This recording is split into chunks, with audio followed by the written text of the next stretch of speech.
modalities used in the CariFree products. Before we get started, just a few housekeeping items. You are all muted, so we can't hear any comments or questions verbally. Please make sure to type questions into the questions box that's at the right-hand side of your screen. At the end of the presentation, we'll have a few minutes to answer questions. With that, I would like to go ahead and introduce Dr. Kim Kutsch, CEO and founder of Oral Biotech and the CariFree system. Dr. Kutsch has been successfully practicing dentistry for 35 years. He is also the world's leading authority on ATP as it relates to caries risk assessment. He has a lot of passion for what he does, and it's always great to hear him speak. So with that, Dr. Kutsch, take it away. Thank you, Janelle, and welcome everybody. It's spring break here in Albany, Oregon, and I don't know if it's spring break where you're at or not, but happy spring break. And I'm kind of excited to talk about our topic tonight. I get a lot of questions from time to time about, how do each of these different strategies relate to how do we implement them in creating strategies for treating our dental caries and high-risk caries patients. And so I kind of want to go through that, and I'll kind of update the science on each of those different strategies tonight. Just give you a little current scientific information like on how each of those individual strategies kind of apply, and kind of give you some ideas on the philosophy behind that or the rationale behind it as you design the treatment plans for your patients. So we've got a lot of people online, a lot of new people tonight, and a lot of people that and thank you for everybody who is with me. That is, some of you never miss a webinar, and you amaze me, and I'm really flattered and honored by that. So, some of this will be a little review, but a lot of this is new material tonight. But again, I want to start by the fact that this is the #1 disease in the world. Dental caries is pretty much #1 in every demographic, every age bracket, in every country globally. Of the 291 major diseases that afflict man, dental caries is #1 globally. And really to the point that, we could consider it a pandemic. And there's not a consensus within the dental profession about what role each of the risk factors play in terms of being responsible for this disease. There's just so much growing evidence in pointing at all different factors, and particularly in the last year, a lot of information was published on the genetic influence on dental caries as well. So we know there are a lot of different risk factors, but it's the #1 disease. And if we go to look at what we really need to consider is, we need to treat it differently. We need to approach this disease differently. And so it's like the old drill and fill model of dentistry, doesn't work. It hasn't worked in terms of us being able to make an impact on this disease in the United States. And as that relates to the rest of the countries around the globe as well. So we really need to look at a risk assessment-based model and, go forward from there. And one of the things that I've talked about for the, the last 5 or 6 years is really, rather than, getting complicated and looking at, every risk factor and getting confused by it, if you can really just think about usual suspects, does this patient, do I really suspect, do they have a bacterial issue? Is this a dietary issue? Do they have a dry mouth? Is it a saliva issue? You're scratching your head, it could certainly be a genetic issue, and there are certain distinct patterns of decay in the mouth that would indicate that it's a genetic issue. But at the end of the day, we know that certainly pH plays a major role in the mouth in terms of dental caries. So this is a pH-specific disease. So we know that, saliva, in our own data, we have over 10,000 patients now that we've collected data on in a multi-site study. 63% of the patients self-report dry mouth. We found dietary issues in 55% of those patients, either eating too much sugar in the day or snacking too frequently. And I would tell you that, the U.S. diet is a huge issue for this disease. When you look at the total amount of sugar consumption by Americans, it's staggering.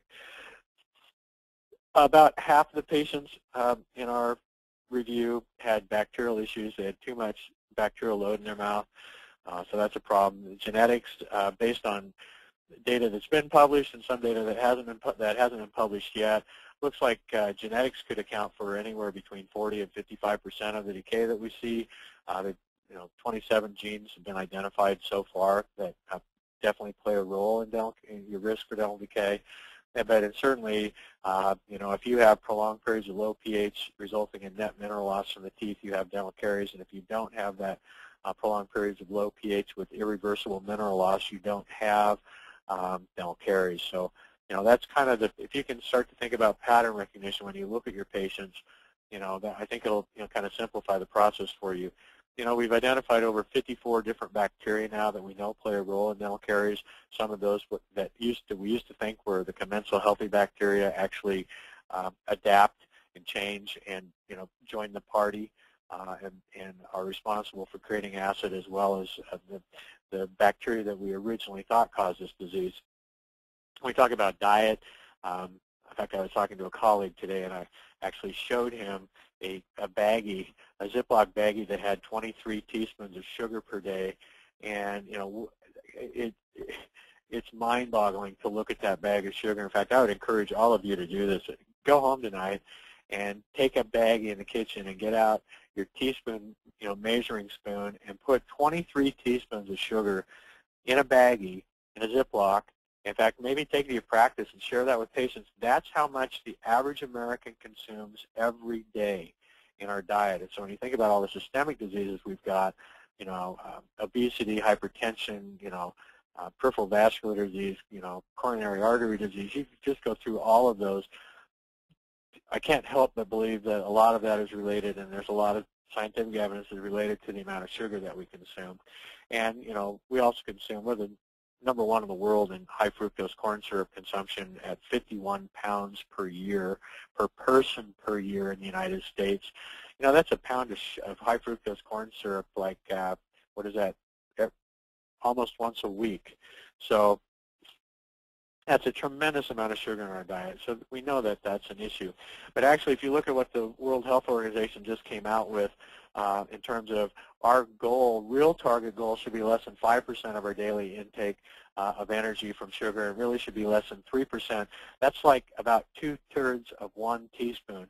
And so if you go take a half teaspoon and measure out a half teaspoon and look at it, and then compare it to the bag that has 23 teaspoons in it, I think here's where we are. Here's where we should be if we were going to be healthy and have an effective diet. That's put a half a teaspoon or even 1 teaspoon in a baggie and then hold those two up, and that's really a nice picture of where we're at and where we need to go, and that might be an effective educational tool for you with your patients as well. Saliva is a huge issue for all of us. I mean, I know you know that. 70% of Americans, and this is across all age brackets, take at least 1 prescription medication per day. More than half of us take 2 or more. 20% of us take 5 or more. And I know you've got the patients, like I have the patients, that are taking 1.5 pages of prescription medications. And we're a pharmaceutical-based society. 4 billion prescriptions were written in 2013 for a total of $320 billion of medications. And then genetics, this is, my patient that had the Lysol 2 deficiency. It's a geographic pattern in the mouth, and this comes from a Schaefer and Feingold study. It was published a couple of years ago, where they actually identified areas in the mouth where there were decay with specific genetic influences. And this is one where they have the patient presents with decay only in the mandibular incisors, which is a very unusual presentation of that disease. So we've come upon, over the years, targeting strategies. Let's find the usual suspect and let's take them out, right? Let's find that one and let's target our strategies to that suspect. And that's kind of been our approach. If the person has a dietary issue as their primary suspect, let's focus on the diet. And, one of the things that we know from a coaching strategy is that we can't get people to change more than one thing at a time and be successful at it. So if you're talking about human behavioral change, giving them a list of 8 new things, behaviors, and things that you want them to use or do to treat this disease, that couldn't be. It's well intended. but it's totally misplaced because you're not going to be successful helping your patient that way. You need to focus on one thing. And they may have three main issues. They may have a dietary issue, it may be home care, and they may also have, a medication issue that we're going to have to overcome. But you need to focus on one thing at a time. And I tell people, I used to tell the patient what that should be. And now, I've gotten more into the coaching, and it's like, let the patient decide. Here's three things that we're going to have to correct in the next 2 years. Which of these do you want to start with? Which one makes the most sense to you? Which one do you feel most passionate about? Because letting them pick the one that's most important to them is going to give them the opportunity to be more successful on that first one. And once they've made that successful change, the second one will come easier. If you assign them something that they're not totally interested in and they're not successful at it, you've lost the battle. You're not going to go any farther. But, it's interesting because we've been really targeted at this strategy, trying to target specifically at a specific risk factor and address that and correct it. And I would share this with you. This was published just, a few months ago. And this came out of the trial that John Featherstone and his group did at UCSF. And the interesting thing was after they did a trial for 2 years, looked at patients, found that, going through the CAMBRA process of the school and using Featherstone's treatment model of, 3 weeks on chlorhexidine or 3 weeks on fluoride rinse, 1 week on chlorhexidine every month, and using a 1,100 part per million toothpaste. They looked at this after 2 years on these, on these patients, and there were 109 adults. They had anywhere from 1 to 7 cavities, and they looked at the result and they thought, which one of these things, because we had 3 different issues going on here, which one of these caused the result that we saw, the outcome? Which one is responsible for the outcome?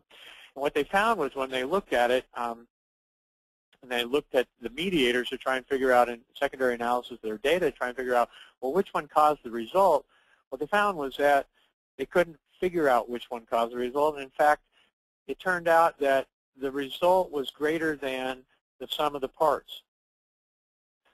And so this is an interesting conundrum, I guess, that it's like, well, we knew that, when we studied just the fluoride toothpaste, or we studied just the what we thought the effect was in our analysis of our data from the chlorhexidine rinse, and then compared it to the overall, they added that up, and the results were much greater than the sum of the parts. Like the outcome was much better than what they would have expected based on the analysis of the data. And so how do you explain that? And one of the things that, I talked to John actually about this is, he describes it as the CAMBRA effect. Maybe putting them through the process itself of the risk assessment and the whole overall process contributed to the result, or it was from something else that they didn't measure in the study. But it's like, but there was an effect that came from like combining all of these strategies that was greater than the sum of the parts. And that's actually a recognized phenomenon that's not new. This has been around for quite some time, and recognizing it, and we would call this maybe a shotgun strategy, but in a number of different human behavioral studies, and this one happened to be on violence in teenagers, and how do you do a risk assessment, how do you go about it, and how do you approach and address that, what kind of strategies, and what they found repeatedly in these studies is that addressing more than one risk factor at a time, like giving it a shotgun approach, actually produced a greater effect than a targeted approach at a single risk factor. And so, and that kind of makes sense. I mean, if you think about it. However, going back to you can't get a patient to change more than one behavior at a time, we really need to combine strategies into one behavior, if that makes sense to all of you. So that's kind of the whole philosophy behind CariFree. I mean, we looked at if I could just get the patient to do one thing, what would it be, and how could I combine strategies into that one behavior, that one product, so that I'm giving them this kind of shotgun approach. I know I'm targeting, this or that, but at the same point in time, I want to combine strategies to make it more effective because the outcome will be greater than treating those strategies individually. hope I haven't confused you because I know we've taken a real strategic approach to try and find and isolate for the patient what their greatest risk factor or usual suspect is, but then it's like throw the shotgun effect at that risk factor as well. Anytime you have an opportunity to combine strategies in a single behavior, you're going to have a greater outcome based on the scientific research across human behavioral studies. So one of the things that we've known for a long time, and this is one of the first things we did, was combine xylitol and fluoride. One of the things we know is that xylitol has the potential to enhance the effects of even very low levels of fluoride. So one of the first things that we did was combine fluoride and xylitol, and of course we also raised the pH. The basis of the whole CariFree line was understanding the selection pressure in the mouth being a result of prolonged periods of low pH, and knowing that the way that nature protects the teeth with the saliva and the whole idea, the whole, I guess, strategy of nature is to keep those teeth, bathed all the time in a pH, an elevated pH that's above the demineralization pH or critical pH of demineralization, and then bathing them constantly in the mineral as well. Keeps them mineralized, keeps the teeth mineralized in a kind of an artificial environment in the mouth, and that's how we sustain our teeth. When that gets out of balance is when we get into problems, and so people that have dental caries have a pH problem, and we wanted to correct and change that and see what effects that would have. So as we look at, that's the first one out of the gate for me is pH neutralization. There haven't been a lot of single studies just on pH, but certainly it's something that is intuitive, and it's something that Dr. Philip Marsh, we go back to the Marsh studies, and these things go back to the 1980s when he first identified that the selection pressure for the bacteria in the mouth is not the availability of sugar, but it's actually from pH and prolonged periods of low pH. So, one of the strategies that makes sense is like, well, the saliva, stimulated saliva, if it has a pH around 8.0, that's how nature does it. I started looking at the pH and measuring the pH of oral healthcare products, because I thought, well, this will be easy. Let's just pick the one that has the highest pH. And to my astonishment, I should say, they were all acidic. And I thought, well, that certainly doesn't afford us the opportunity to raise the pH in the mouth and try and create homeostasis. So these are things that have been recommended in the scientific literature, and certainly that was the first thing that we changed. This was an interesting study that was just published this last year, and this comes out of Thailand, and they looked at populations in the Karen district in Thailand of adults and children that had populations that had very low caries incidence. And when they looked at them, in addition to the fact that they had low sucrose intake, they also had very low levels of acidogenic anaerobes. So they didn't have a lot of acidogenic, aciduric bacteria in their biofilm. So not only did they have a low sugar intake in their diet, they also didn't have the bacteria that we know contribute to this disease. So it's really, maintaining a healthy neutral pH in the mouth is going to certainly reduce your risk for dental caries. When we look at antibacterial, antimicrobial strategies, certainly at the time when I started, focusing on this 16 years ago,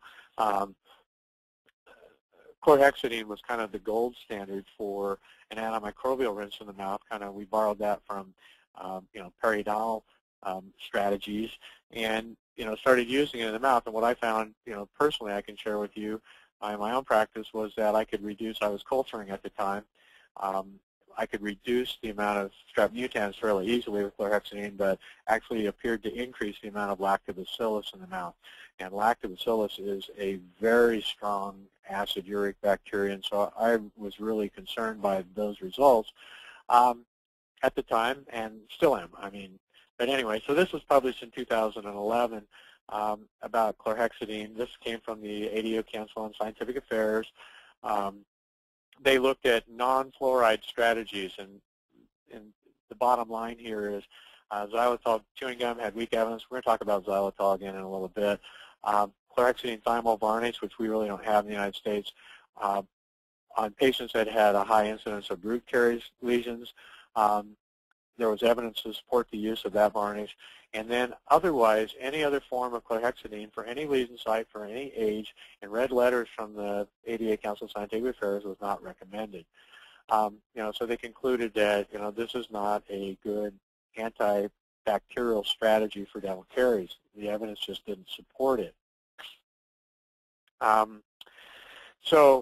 That leaves ozone and sodium hypochlorite, in my mind. And so we looked at, ozone would be a little difficult to manage.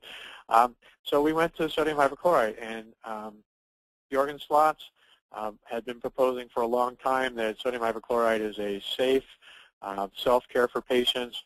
While I tried that on my own, I mixed some Clorox bleach and tried to rinse with it in the shower with some water, diluted it, concluded I would never do it more than once, and I'm pretty sure my patients would never do that more than once. It certainly is effective, but it's hard to get patients to comply using a rinse that way. That you require them to mix it, and then the taste is horrible. So we looked at, well, how can we use some, instead of using industrial grade like bleach, how can we use something that would be safer for patients and create something that might be more effective? And again, taking the shotgun approach, if I'm going to use an antimicrobial agent, why wouldn't I also want a fluoride in there? Why wouldn't I also want xylitol? And why wouldn't I want the pH really high, adjusted high? So we know that it has a safe, broad spectrum of antimicrobial action. We know that it doesn't create persisters. It has very few adverse effects. Sodium hypochlorite has been used for, almost 100 years as a safe antimicrobial agent. We use it everywhere. We use it in endo. We use it on surfaces. We use it a lot.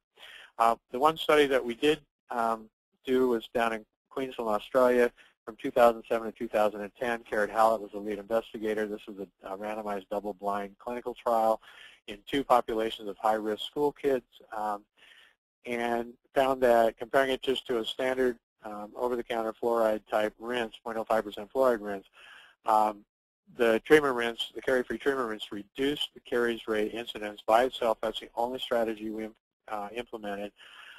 In the school, just rinsing once a day at school, so they had a very limited exposure to it, and yet it still reduced the decay rate by 73% in this population of high-risk kids. So I am very confident that this is an excellent, safe antimicrobial agent to use. Again, Jorgen Slotz and their group published 2 papers, one last year and then one again, actually the 1 year before, and then also again last year, looking at using a twice-weekly oral rinse of 0.25% sodium hypochlorite. The treatment rinse is 0.20. And they were looking at periodontal effects, but it dramatically reduced the plaque indice, and it reduced the gingival bleeding on probing in these patients. So again, it's a very safe way to reduce the bacterial load. It's a broad-spectrum antimicrobial agent. It kind of hits the reset button, and you get to start with a healthy pH. And guess what happens? The early healthy colonizers come back first. Now, I was told by a researcher, oh, if you do that, you're just going to make the disease worse because just the pathogenic, you're going to kill all the bacteria, and then just the pathogenic bacteria will come back. And it doesn't work that way. Once you have a healthy pH and you reset the button with the pH, the early colonizers come back first. That's how nature works. That's their role. They're the ones that establish back on the teeth first, and you get healthy bacteria coming back. If that was the case, any antimicrobial strategy that we used in the body would get rid of all the healthy bacteria, and all the pathogenic bacteria would just come back first, and people would die. It doesn't work that way. So that argument is the most nonsensical thing I think I've ever heard of, and there's no scientific support to even begin to support that. So anyway, that be as it may, there's a tremendous amount of evidence, and certainly Jorgen Slotz probably has more hands-on experience with sodium hypochlorite than anybody else in the country, short of the carie-free clients. And one of the things that you will first see when you use sodium hypochlorite with your patients, and actually there's going to be, I can throw you 2 data points here. While we don't have FDA clearance to market it for periodontal therapy, certainly there's a tremendous amount of scientific evidence that sodium hypochlorite is a great, anti-periodontitis or anti-gingivitis agent. And I would tell you that at the University of Washington, they're going to start a study this year in the prosthodontics department utilizing the treatment rinse to treat peri-implantitis. They've had excellent results with that at the school, so they want to study that. They've had better results with it than they've had with anything else. And John Coyce, I can share with you, recommends using just the B part by itself for treating peri-implantitis. That's kind of his protocol. And I guess I'm of the mindset that, again, let's go back to the shotgun strategy, and even if in peri-implantitis, let's have the xylitol, let's have some fluoride for the rest of the health of the teeth and the mouth as well. If we look at fluoride, this is could be a 2-day conversation in and of itself, but certainly we have a tremendous amount of evidence that pit and fissure sealants and fluoride have greatly reduced the caries incidence, and certainly in the United States. We know that fluoride in the form of fluoride varnish is the most effective application of fluoride on the teeth, particularly in children. And if we're going to be fair about our scientific literature, which we got to be fair and honest about this, we don't have good evidence on that. There's not an overwhelming amount of evidence on the benefits of fluoride in adults. However, there is an abundance of support in children, on studies in children, and then we extrapolate those studies to adults. We also, it's also based on the testimony of experts in the field, and I mean, those are the levels of evidence that we have. But certainly in our children, we have a tremendous amount of evidence that fluoride varnish works, reduces the decay rate. It should be applied 4 times a year. This is a study from 2013. If we look at this study, one of the things, this was a study that was a two-year randomized placebo-controlled clinical trial, and they were just applying the fluoride varnish twice a year and found that there was no further outcome over just other, fluoride in the water and a standard fluoride toothpaste. It didn't have an additional benefit. So the science is pretty clear. Fluoride varnish works, but you have to apply it at least 4 times a year on those children, not twice a year. Twice a year didn't seem to have an increased net effect. And I would tell you on a study published by Weintraub, it's been a number of years ago, but they actually applied it more often than 4 times a year and found that there was no additional benefit. So that seems to be kind of the optimum threshold doses at 4 times a year on these high-risk children. And it has better substantivity. The fluoride it has more bioavailable than using a foam or something else. So, and the challenge that we got is that we want to apply fluoride immediately following a prophy in our practices, because dental insurance won't pay for a fluoride treatment unless it's in conjunction with a prophy. The only time, and you need a biofilm present to bind the fluoride and keep, it forms calcium fluoride, by the way, which is the bioavailable form of fluoride. You need the calcium ions, which bridge the negative protein ions molecules in the biofilm itself.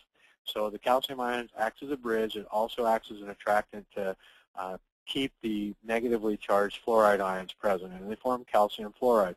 So you need the calcium ions present in the biofilm.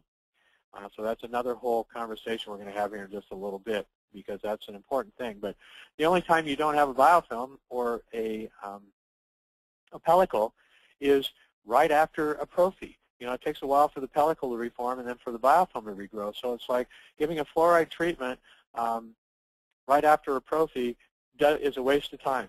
It doesn't have much effect. However, if you put it in the form of fluoride varnish, it stays around longer on the teeth while the biofilm is reforming, and so that you've got the bioavailability for at least 24 hours.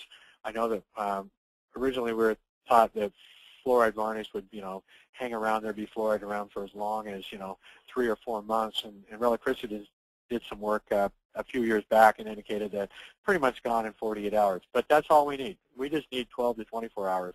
And so the fluoride varnish is the way to go.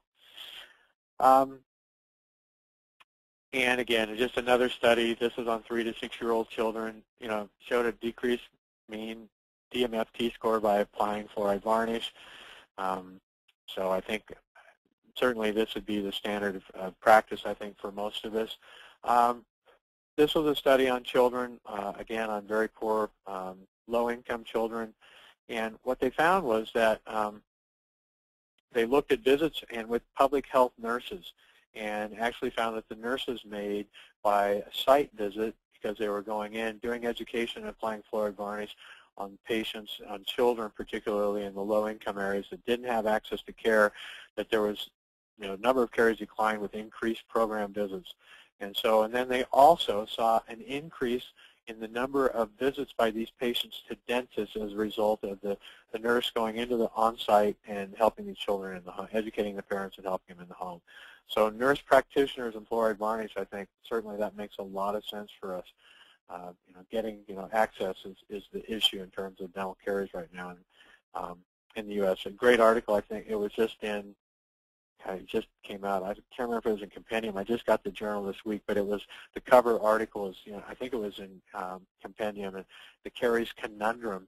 The challenge that we've got is we've got this, increased prevalence of dental caries, but it's, a lot of it's in our senior citizens, in our young patients who are low income, or they're in an area where there's a low density of a dentist, and so there's a real access to care issue, and that's one of the issues that we're going to need to solve as a profession going forward. Xylitol, we added this early on. We know that xylitol has some great effects as an anti-caries agent. It makes the teeth slick. It's harder for these biofilms to accumulate on those teeth. It's also these bacteria like strep mutan ingest it. They can't digest it or metabolize it, so it actually kind of constipates them. It requires them more energy to expel them, so it kind of is a caries static agent. It reduces their ability to do what they do. But one of the interesting trials that was published in JADA back in January of 2013 was the EXACT study, this EXACT trial. It was a 3 multi-site study. They looked at 691 adults. They followed them for 33 months. They gave them 5 xylitol mints a day. That's all they did. And what they found was that there was no outcome. There was no difference in the caries rate, versus the control. So, this brought the anti-xylitol folks out of the woodwork claiming, aha, xylitol has no effect, it doesn't work, here's a clinical trial that proves that. Interestingly enough, this was published in JADA. Interestingly enough, most people didn't see this study, which was the secondary analysis of the data. It was published in June of that same year in the Journal of Dental Research. And the interesting thing here was they went back and analyzed the data, and what they found was that the patients in the study that had high levels or they were at risk for root surface lesions, just those 5 xylitol mints a day reduced their root surface lesion prevalence by 40%. Now, I can quote you, most of the studies I can quote you, the best studies are somewhere in the 20 to maybe 31, 32% reduction using fluoride rinses and, fluoride and what have you. Xylitol by itself on this segment of the population, so, this is more of a targeted approach to a specific risk pattern for this disease, but it reduced it by 40%, which is a significant result. Now, they followed that up with another paper that was just published this last month in the Community of Dental and Oral Epidemiology, and what they found was that, when we looked at the distribution or the net result on the proximal surfaces, smooth surface lesions, occlusal, coronal surfaces, they each differed significantly in their individual distribution and profile types and the amount of or risk for decay, but xylitol showed no significant or consistent effect on the distribution by tooth surface type, with the exception of the data that they published earlier about the root surface lesions. So there was no difference just by giving somebody 5 xylitol mints a day, but quite frankly, I'm not sure that that's I guess I wouldn't assume that would be an effective strategy to just give somebody 5 xylitol mints a day, and then they'd probably go back to drinking their 18 Mountain Dews a day, and 5 xylitol mints are not going to overcome whatever else was going on there. I mean, that's just reality, and this study proved that. Does that mean that xylitol doesn't work, we shouldn't use it? No, I don't draw that conclusion from these studies or their data. So, but this study was just published. Because we have a tremendous amount of data demonstrating that, xylitol in the form of chewing gum, not mints, but in chewing gum, significantly reduces the Mutans streptococci transmission from mother to children, particularly mothers that have high Mutans streptococci levels in their mouth, so that we know that there are some, and there's an abundance of these studies. And a lot of these come out of the northern European countries, but this data goes back years and years and years. So there's enough data there that I would certainly feel comfortable saying that, you know, xylitol should be a part of our treatment strategies. Remineralization, you know, this has been kind of a more developing, I think, conversation in the last 4 or 5 years as we talk about strategies in terms of treatment. Certainly, it's been 2 years ago we added the nano-hydroxyapatite particles to some of our products. Again, adding that remineralization component. How much of real effect does remineralization have on reducing the caries prevalence? I think that maybe is still in question, but certainly you're not going to hurt somebody. I don't think you can hurt the equation by adding nanoparticles of hydroxyapatite. And there's a lot of research that's been done. But before we get into that conversation, I want to take you back just a little bit. This paper was published in 2003, and a colleague of mine sent this paper to me a couple weeks ago. And you know, and it really brought back home, you know, I thought I really need to discuss this again because it's really about the critical pH. And we talk about demineralization of teeth, and that's not constant. In an average mouth, healthy mouth, enamel begins to demineralize. The critical pH is 5.5. However, the amount of calcium and fluoride, this is a chemical reaction, the amount of calcium and phosphate ions present in the biofilm. Calcium and phosphate ions are not present in any substantial amount in saliva. Typically in saliva you have, because saliva is typically alkaline, you have precipitated forms of calcium phosphate, primarily in the form of nanoparticles of hydroxyapatite, nanoparticles of fluoroapatite. You've got octacalcium phosphate, tricalcium phosphate, brushite. You've got other forms, but the primary forms are nanoparticles of hydroxyapatite, which is the basic building block of enamel and tooth structure. And so it's, you know, that's nature's strategy is to put nanocrystallites of hydroxyapatite in the saliva. So, you know, my thought process is like, okay, why not again copy nature, pH nanoparticles of hydroxyapatite. But the interesting component here is that there are calcium and phosphate ions in the biofilm itself. And as you reduce the amount of ions in the biofilm, the critical pH goes up. So that if you have not sufficient calcium and phosphate ions in the biofilm, your critical pH could be 6.75. just slightly below neutral. And as you have an abundance or more calcium and phosphate ions in the biofilm itself, the critical pH drops down to like 4.5. So we have a range of critical pH when enamel, and it's really a function of, because it's this chemical reaction, do you have an availability of calcium and phosphate ions in the biofilm itself? Now, we talked about the need for a healthy biofilm. You know, we need biofilm on the teeth. We need calcium ions present, and particularly if we're going to have any effect out of the fluoride itself also. And there was just had a question, you know, by a colleague not too long ago. There's just been a new dentifrice introduced in the market. And it operates by removing, chelating the calcium out of the biofilm and reducing the ability of the biofilm to form, and then reducing the bacterial load. And the thought process is, well, then this is going to reduce the amount of Mutans streptococci. This is going to reduce the amount of dental caries incidence. If you look at this whole chemical process, you need biofilm on the teeth. You need a healthy, functioning biofilm there. You need calcium ions there, or you're going to increase the critical pH of those teeth. So I guess I question that strategy and need to see more science to see, you know, how it affects remineralization, demineralization on the teeth, and to see clinical trials that indicate that it reduces the caries incidence. So anyway, those are questions that I have. I think those are questions we should all be asking. But anyway, so enamel, the critical pH of enamel is not static at 5.5. It fluctuates based on how many ions are present or not present. And certainly, there's been a lot of research on the nanoparticles, hydroxyapatite, that's the building block structure of teeth. And in this study, it reduced, had a remineralizing effect on initial enamel lesions, superior to conventional fluoride, and had good results on reducing the sensitivity of the teeth. Another study, recent study, and they looked at the surface micro-hardness on enamel, created some, this was an in vitro study, created some artificial lesions, used fluoride and then nanoparticle hydroxyapatite. What they found was that they both worked and increased the surface micro-hardness of the enamel, but they only did this for like, I think for like 10 hours. They didn't get them back to the artificial lesion hardness of the enamel. They can get all the way back to health, but I don't, you're not going to accomplish that in a limited time frame anyway. But they did show that it did work, and it did increase the surface hardness. It did demonstrate immediate kind of remineralization of the surface of the enamel.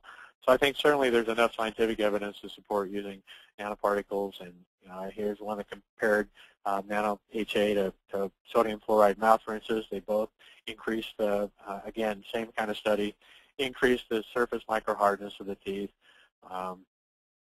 So we know that that works. Is that better than some other form of calcium phosphate? Well, I would tell you that it's how teeth disassemble and reassemble is primarily through nanoparticles hydroxyapatite, based on the scientific literature I read, that you need to have carbonated nanoparticles hydroxyapatite. And if you have a different form, it converts to that, it has to be converted to that to really get significant remineralization on the enamel. So again, another study that increased the amount of remineralization on the surface of the tooth. It was kind of interesting in this study. The application of sodium fluoride resulted in net remineralization, and this was again an in vitro study. But in the presence of a biofilm, adding the sodium fluoride actually resulted in net demineralization. In contrast, having nanoparticles treatment reduced for their demineralization compared with water, but also in the presence of a biofilm actually enhanced the remineralization with the nanoparticles hydroxyapatite. Again, I would expect that. That's how the system is designed. That's how nature, perfected this system here. So we have 5 treatment modalities. I kind of gone through, kind of the rationale and the strategy, kind of each of those. Again, we wanted to apply as many strategies as we could into a single product, so that if I was giving a patient and taking away your toothpaste and handing you this gel to use instead that already has a pH strategy, it already has a remineralization of fluoride and a xylitol strategy built into it, and now I'm just substituting a product in your already established behavior that looked like the lowest hanging fruit in terms of being able to affect some kind of outcome for a patient. And then if you're going to create a new behavior, getting them to use a mouth rinse, I wanted to create a mouth rinse that would have all of those strategies combined as well. And again, looking at other human behavioral studies, we know that combining more than one targeted strategy creates an even greater outcome. And Featherstone's, had that same kind of result in their study when they analyzed their data as well. So that kind of gives you an update on the philosophy behind that. I brought in a couple other topics. I hope I didn't confuse you. We still want to identify for the patient their suspect, and if it's a dietary issue, obviously we need to identify, where in the diet, where's your diet creating problems for you? Are you drinking 12 Mountain Dews a day? Are you putting 6 teaspoons of sugar in your coffee and sipping it? Having 6 cups of coffee in the morning. Are you nibbling and snacking all day at work? Where in the diet, is the issue? Because at some point in time, I want to be able to effectively coach you on making that correction and change. But at the same point in time, if I'm going to hand you something to make for you to use, I want to try and help you with some product, I'm going to use a shotgun approach, something that combines more than a single strategy, because I know we're going to have a greater outcome. So that's the philosophy behind that. So I hope that kind of cleared that up. Janelle? Yes, great. Thank you, Dr. Kutsch. We have some really great questions coming in, but first We're excited to share a new package option that we're launching here at CariFree, and it's the complete CAMBRA system. We've had a lot of feedback from offices that are implementing the CariFree screening and treatment system that are looking to implement a second caries screen meter.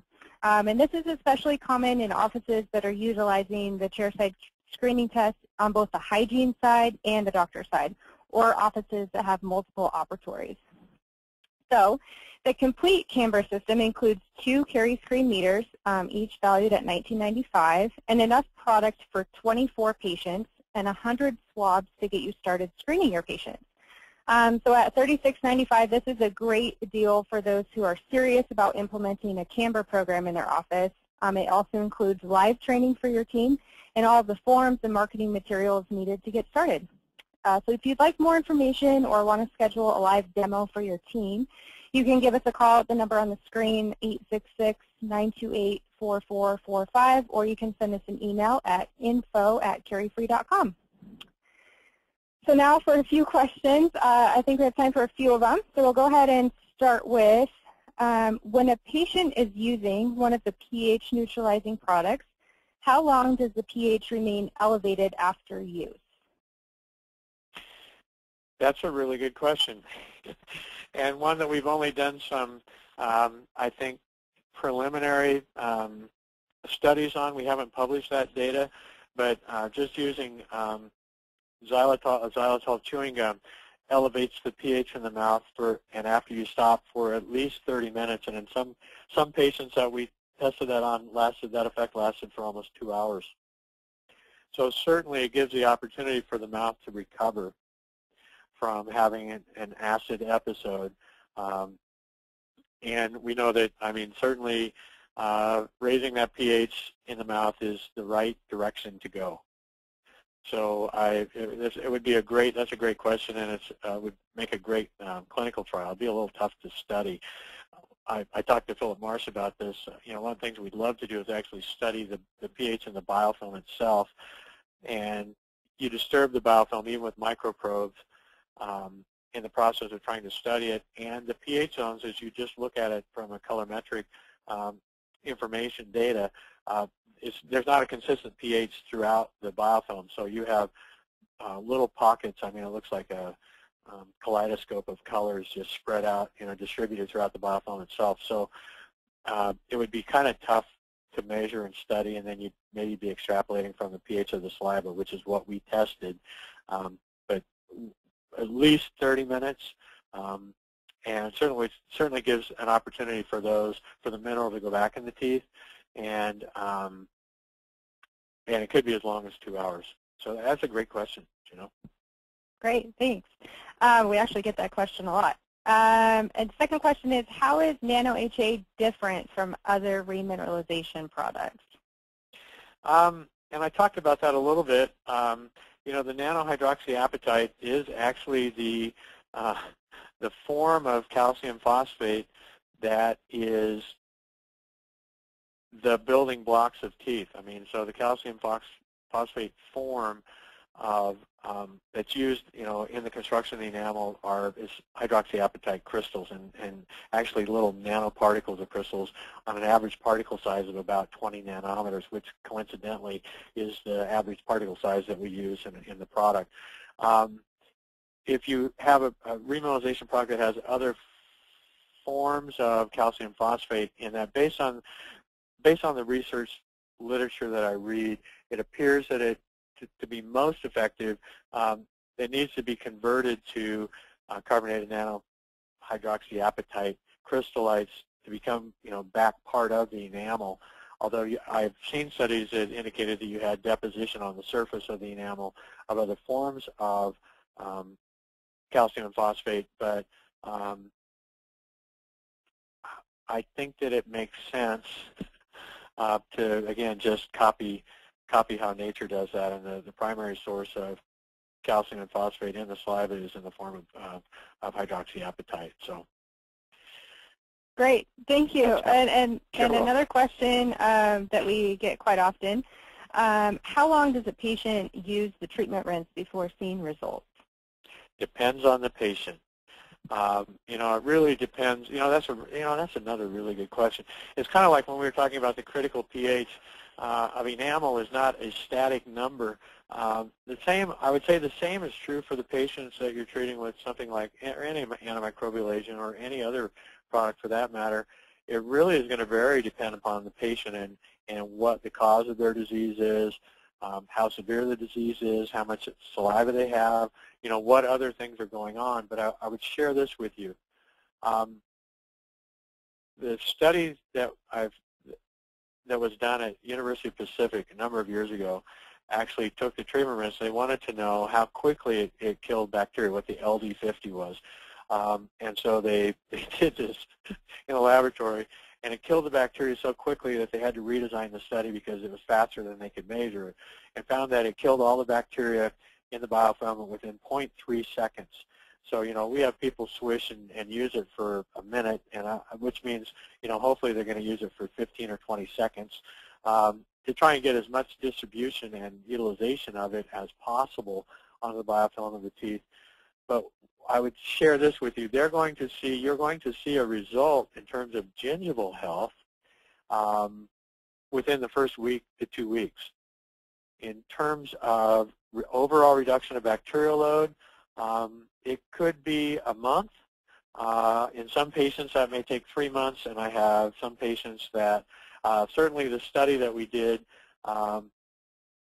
in Australia on the high-risk school children, they used it for 30 seconds, once a day, which was 4 days a week, 9 months out of the year. So they were doing it 4 days a week times, you know, so they, out of 365 days, they used it, you know, about a third of the time, about 120 days, something like that. Have to do maybe 140 days total for 30 seconds once a day, and saw a 73% reduction. And the interesting thing about the study was we found a great reduction from, you know, time 0 to year 1. We found an increased reduction from year 1 to year 2, but from year 2 to year 3, there was no increased reduction in caries rate or prevalence. So I would tell you, you know, it could be as long as 2 years. One of the things that I thought that we were doing when we started with this project 16 years ago was this a knockout punch, and you know, they'd use it for a month and they'd be healed. And really, one of the things that we know, I also believed at the time that it took, you know, 21 to 28 days to establish a new habit, and which is true, and it takes about 2 to 3 days to lose that new habit. And if you want to have a sustainable new behavior change, it takes about 9 months. And in the first 6 months, almost daily support or reminding almost on a daily basis for the first 6 months to be able to create a sustainable behavioral change. So the thought that this might be a 6-month or 9-month or 2-year process, I'm a lot more comfortable with that now than I was like 16 years ago. So certainly you're going to see a really good result in 1 to 3 months. But for some patients, it may be a 6-month or even a 24-month process to get them completely back to health, because you certainly might have other behavioral changes that you're going to be working on as well in that process. So I guess I see it more long-term now than I have in the past. Okay, great. Thank you, Dr. Kutsch. I think that's all the questions we have time for tonight.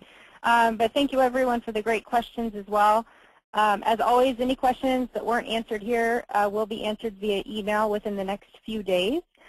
We really appreciate your time. Thank you for participating, and have a good night. Yep, thank you, everybody. And we finished early for a change. I will see you next month.